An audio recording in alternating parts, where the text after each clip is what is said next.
السلام عليكم. لا تنسوا الإعجاب بالفيديو والاشتراك في القناة تشجيعا لنا لنستمر بنشر المزيد إن شاء الله. ما تبون نفرح الله اليوم؟ ما تبون نفرح الله اليوم من هذا المكان؟ أسألكم سؤال يا إخوان.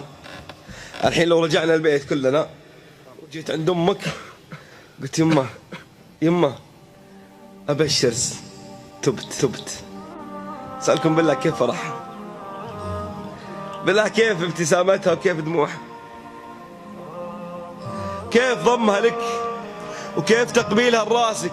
لكن الله جل في علاه أشد فرح الجبار جل في علاه بك إذا تبت.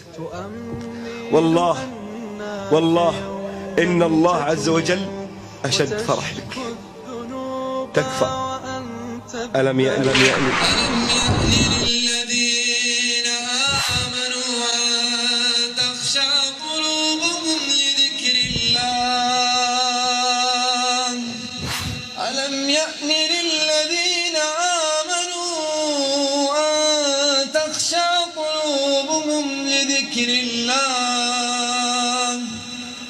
ألم يأن للذين آمنوا أن تخشع قلوبهم لذكر الله. ليش طفشان طيب أنت ليش مهموم؟ أنا مهموم والله إنها من ضيقة ومن هم ومن بعد من الله عز وجل. ترى الله جابنا هنا لأن يحبنا، مستحيل أن الله جابنا هنا عشان يعذبنا.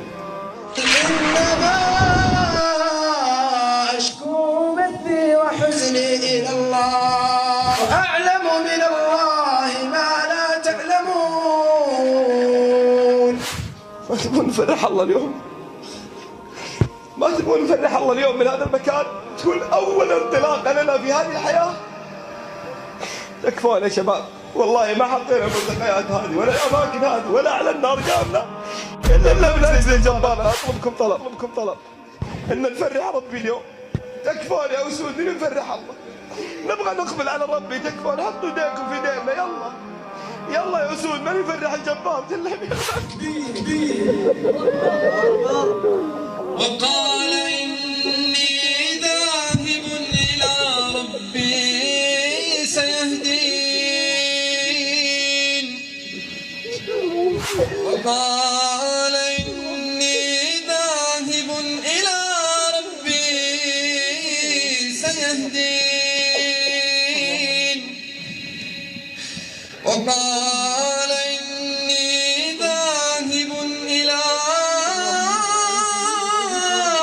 ربي سيهدين. وقال إني ذاهب إلى ربي سيهدين. اللهم من يرى هذا المقطع ومن ساهم فيه ومن أعان على نشره، اللهم فاغفر له ذنوبه كبيرها وصغيرها، جلها ودقها، عظيمها ودقيقها يا رب العالمين.